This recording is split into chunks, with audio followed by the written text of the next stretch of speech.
मारेगाव शहरात चोरांनी देवादिदेव महादेवालाही सोडले नाही अशी चर्चा जोरात सुरू असून त्याला कारणही तसंच आहे।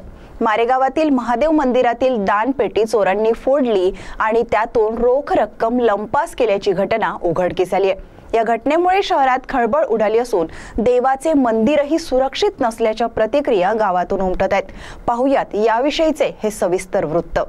मारेगाव शहरातील महादेव मंदिरात चोरट्याने दानपेटी फोडून रोख रक्कम लंपास केल्याची घटना रविवारी दुपारी उघडकीस आली। या घटनेमुळे शहरात खळबळ उडाली असून काल सायंकाळी साधारणपणे 5:30च्या सुमारास मंदिराजवळील नागरिक अतुल दिनकर मस्की यांनी मंदिर समिती सदस्यांना ही माहिती दिली।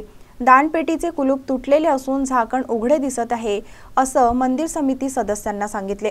तातडीने सदस्यांनी मंदिरात धाव घेऊन पाहणी केली असता स्टीलची दानपेटी फोडून फक्त अंदाजे 400 रुपये चिल्लर शिल्लक असल्याचे दिसून आले। यानंतर मंदिर समितीचे सदस्य व सचिव यांनी सीसीटीव्ही फुटेज तपासले असता दुपारी साधारण 2:49 ते 3:12 दरम्यान एक अनोळखी इसम मंदिरातील लोखंडी त्रिशूळाच्या सहाय्याने दानपेटीचे कुलूप तोडताना दिसून आला। त्याने अंदाजे 4000 ते 4500 रुपयांची रोकड घेऊन पोबारा केला। त्याने अंदाजे 4000 ते 4500 रुपयांची रोकड घेऊन तो तिथून पसार झाला।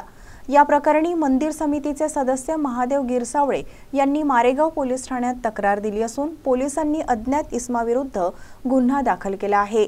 पुढील तपास ठाणेदार यांच्या मार्गदर्शनाखाली सुरू आहे। सीटीव्ही प्रतिनिधी दिलदार शेख यांची रिपोर्ट।